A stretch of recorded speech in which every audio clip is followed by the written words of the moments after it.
Hello, and thank you for showing interest and participating in the Virtual Public Information Center, or PIC, for the Downtown Brantford Streetscaping EA.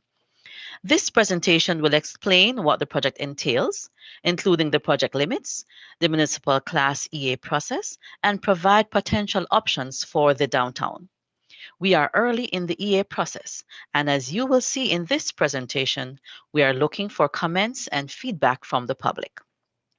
All of the public input that is received is used to determine the direction of this project and be taken into account when evaluating the potential options for the downtown Bradford.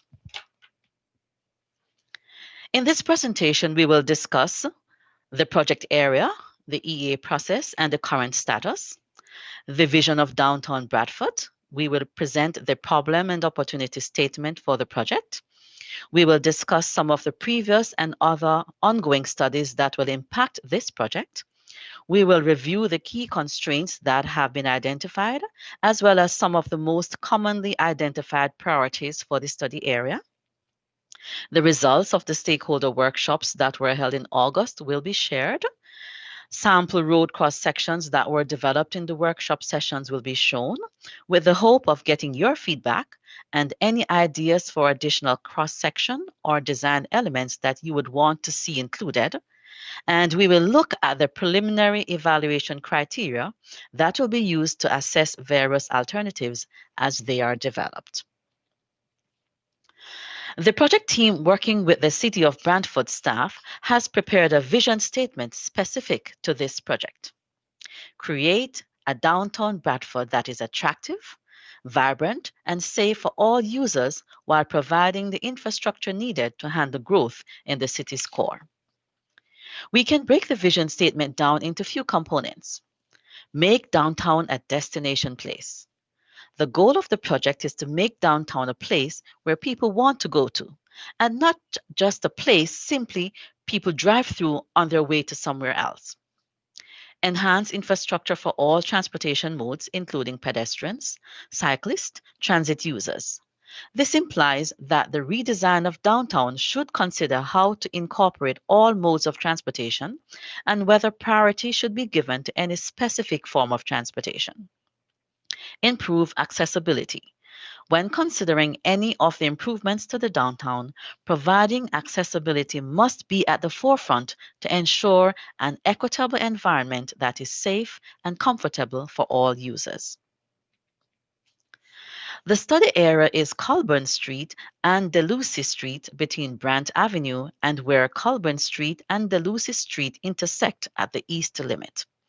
The study area also captures the north-south streets between Colburn Street and DeLucy, Brant Avenue, King Street, Queen Street, Market Street, Charlotte Street, and Clarence Street. The scope of this project is to look specifically at the underground utilities and servicing, including gas, telecommunications, etc., and the above-ground infrastructure and streetscaping. Streetscaping includes the physical layout and composition of the roadways, such as one-way and two-way traffic operations, on-street parking, sidewalk widths, street lighting, street furniture, planting and trees, and public art. As part of the Municipal Class Environmental Assessment, or EA process, the project team is mandated to develop a problem or opportunity statement. This statement acts as an anchor or a reminder for the project team as to what the goal of the project is and what problem they are trying to solve. The problem or opportunity statement that has been identified for this project is revitalize Brantford's core by improving infrastructure, accessibility, safety, and rebuilding an aesthetically beautiful and adaptable downtown. We are still very early in the planning and design process. The solid line in the figure represents what's been completed and where we are now, while the dashed line represents our next steps. In July of 2020, the project team sent out the notice of study commencement and began collecting background information. This is the first of the 2 planned public information centers for this project, where we are bringing our progress to the community for feedback. We are using this as an opportunity to gather questions and comments that will assist us in the next phase of the project, where we will evaluate the alternative solutions for the study area. There are a number of studies that have preceded this EA, including 2014 Transportation Master Plan, the 2011 Downtown Streetscape Design Plan, the 2010 conversion of Colburn Street and Deluzzi Street to two-way traffic operations EA, among others. The findings of these studies have been used as building blocks for this study. There are also a number of studies that are being undertaken concurrently by the city. These studies include the 3 Grand River Crossings EA, the Oak Park Road Extension EA, as well as revisions to the Transportation Master Plan, Master Servicing Plan, and Official Plan. It is important that as we move forward toward developing functional plans for downtown, that they are in line with the findings of the other studies. In order to develop design for downtown, we first need to identify the constraints that exist within the downtown area. The following are some of the key constraints we have identified. Curbside management. This refers to garbage collection, areas for loading and drop-off. One-way versus two-way traffic. Both options have space requirements related to various traffic movements, which will impact functional designs. Vehicular priority and programming. Determination of where and how priority for drivers, pedestrians, and cyclists will be given. This will affect the timing of traffic lights as well as other infrastructure requirements. Accessibility. Ensuring that areas where accessibility is a concern is addressed through design to meet AODA and barrier-free standards. Tree plantings and landscaping. Careful consideration to where and what types of vegetation is used. Certain species are more well suited than others, and considerations such as the use of underground cells for vegetation can be included in design where possible. Bike lanes are important to meet the city's active transportation objectives, but there needs to be connectivity with this cycling network. Existing built form refers to the shape and type of each building in the corridor. Each building is different, and some have challenges with accessibility. Sustainability and surface treatment of runoff will need to be considered. An evaluation of the existing stormwater collection system and its ability to convey significant storm events are a significant element that must be considered as part of any design alternative. Parking. The right amount and right location for parking is important. A parking study is ongoing to determine the parking capacity and utilization of lots and street parking. Lighting. The lighting to be included in the downtown must be sufficient for drivers, pedestrians, and cyclists. In the workshops that were held in August 2020, participants were asked to create cross-sections for Colburn, Deluzzi, and the north-south streets in between that fall within the study area. The configuration of these main streets in terms of vehicle capacity will have implications for nearly all other elements of the streetscape, including the space provisions for sidewalks, bike lanes, street furniture, parking, etc. What we found in the workshop session was that the participants were evenly split on their preference.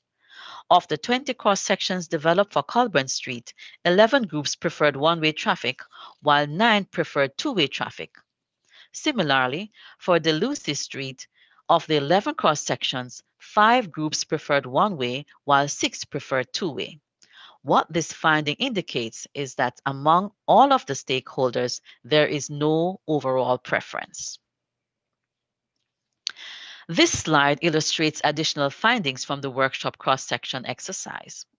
In general, nearly every group indicated that bike lanes should be included, whether they be on road or separated. Wider sidewalks to encourage walkability and accessibility were important to almost every group that participated. Parking was another area in which most of the participants were in agreement in that there should be some on-street parking. Consideration during design will need to be given to where and how much on-street parking should be maintained. Some groups during the workshop decided to develop cross-sections of some of the side streets, Queen Street in particular. In general, the consensus was that the side streets could be an opportunity to introduce additional parking or enhance pedestrian or mixed-use areas. All participants at the workshop were asked anonymously to include their top 3 priorities for downtown. The most common priorities were create friendly environment, wider sidewalks, patio space, public benches, outdoor seating, and pedestrian-only areas. To implement dedicated bike lanes through the downtown core. Increase the feeling of security in the downtown area. Overall beautification through tree planting, green spaces, etc. Slow or reduce traffic in the downtown. Conversion to two-way traffic and maintaining one-way traffic. As mentioned, this was split amongst the participants, and addressing accessibility. Illustrated on this slide is a list of priorities and the number of responses each received.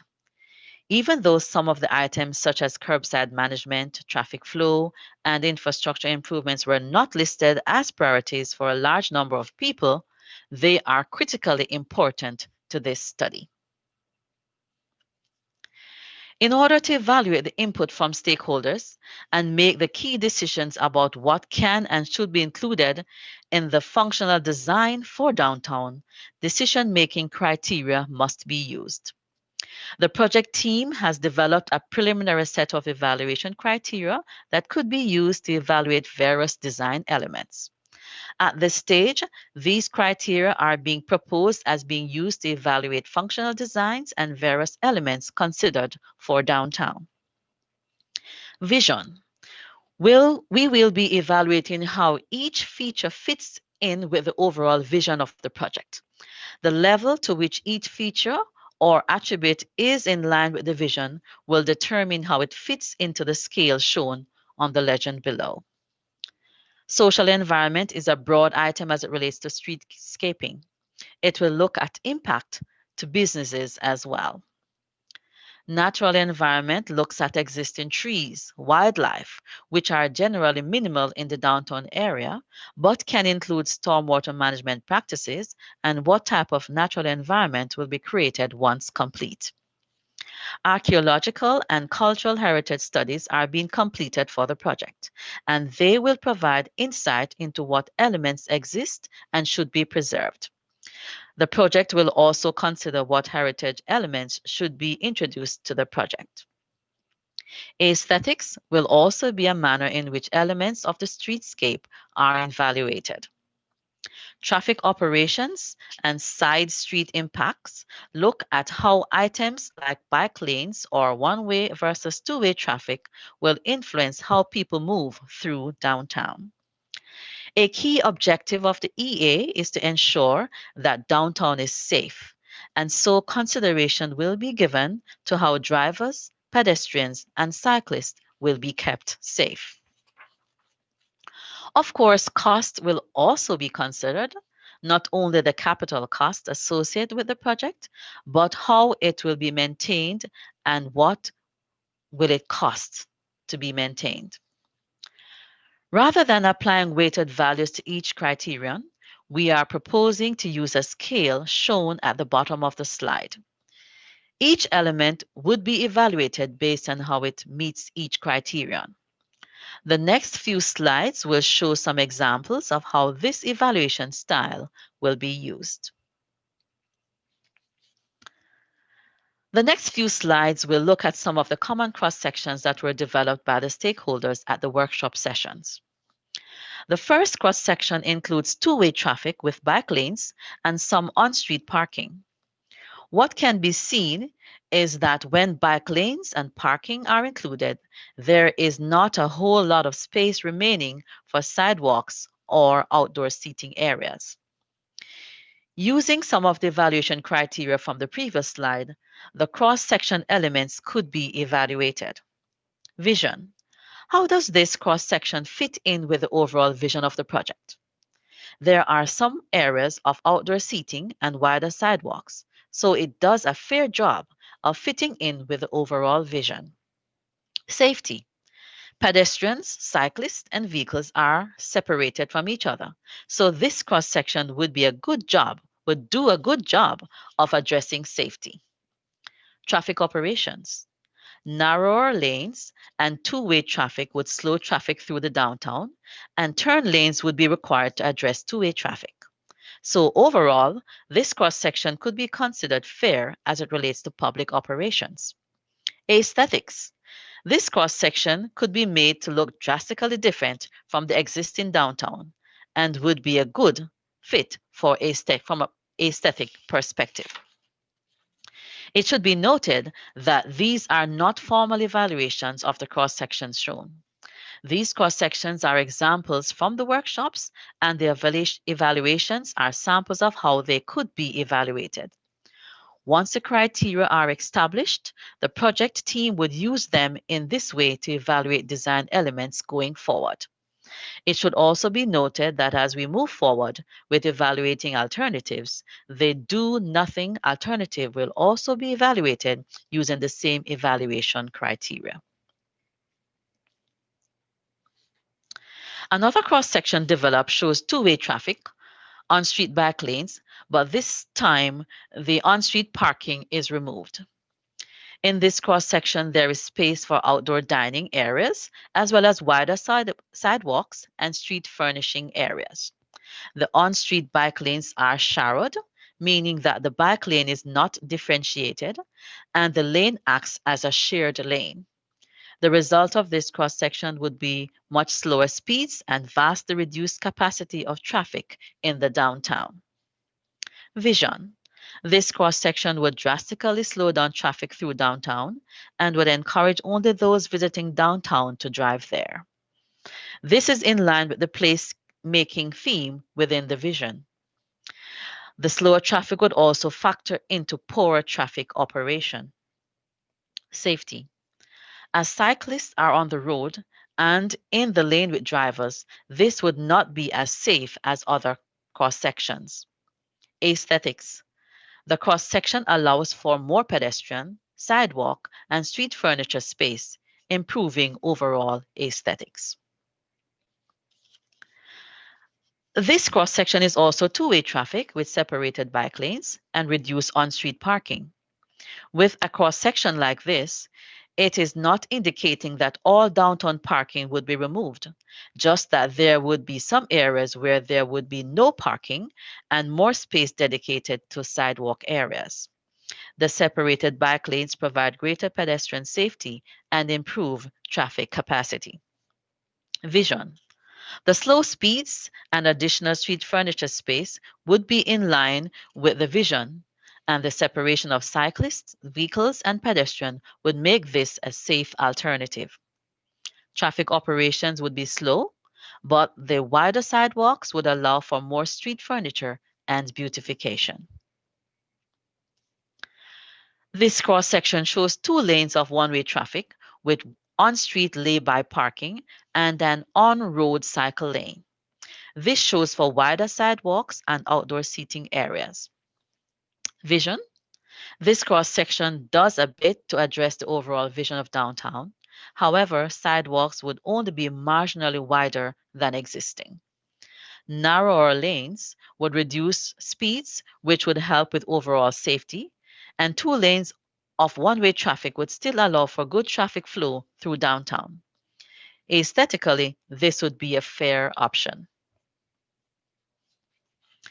Another example of a two-way two-lane one-way traffic cross-section with lay-by parking, this time including a separated bike lane.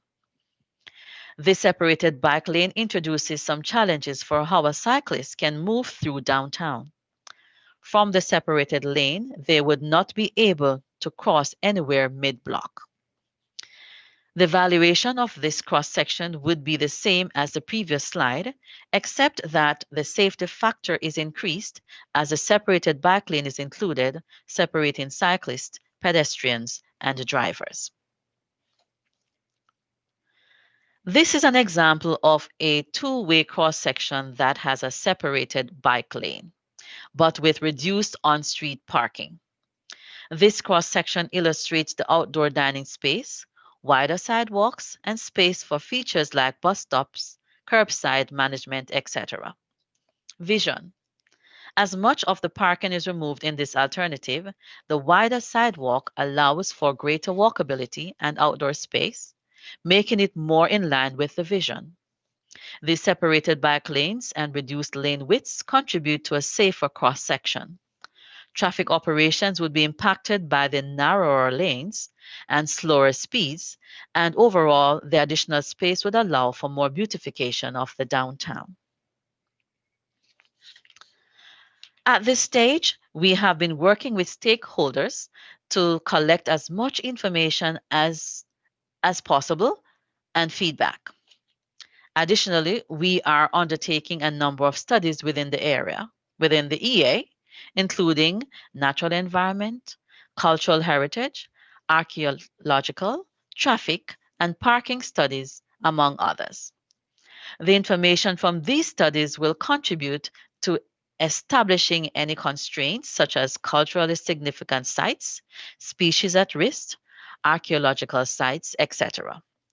The traffic study will be heavily relied upon for determining the effects of future traffic conditions and how one-way traffic will compare to two-way traffic in the long-term scenario. The next step will be to begin assembling preliminary functional designs that compile all of the information we have collected along with the studies. We will begin working towards presenting a number of alternative solutions or various ways of addressing the problem. This would include looking at one-way and two-way options, as well as looking at number of lanes, parking, etc. These alternative solutions will be presented to the project team and evaluated using the evaluation criteria once it is established. The alternative solutions will be presented back to the stakeholders, and we will work towards a preferred alternative. The preferred alternative will be presented to the public for comment, and the EA will be filed with the Ministry of Environment, Conservation, and Parks. On behalf of the project team, I would like to thank you for your interest and taking the time to participate in this study. We appreciate any feedback and look forward to hearing from you. We welcome any questions or comments you may have at this time. For details about how to submit feedback, please visit the project webpage at www.brantford.ca/new downtown. There you will find a link to fill out the comment question form, as well as contact information for the project team members. Following this video being posted, the first question and comment period will be open for 2 weeks, closing at 4:30 p.m. on December 14, 2020. Following this will be a question and answer town hall video presentation being posted to the project webpage on December 21, 2020 at 3 p.m. The second question and comment period will be open for 4 weeks, closing at 4:30 p.m. on January 15, 2021. Following this, a frequently asked question document will be posted to the project webpage summarizing the feedback received on January 25, 2021 at 3 p.m., concluding the virtual public information center. Thank you.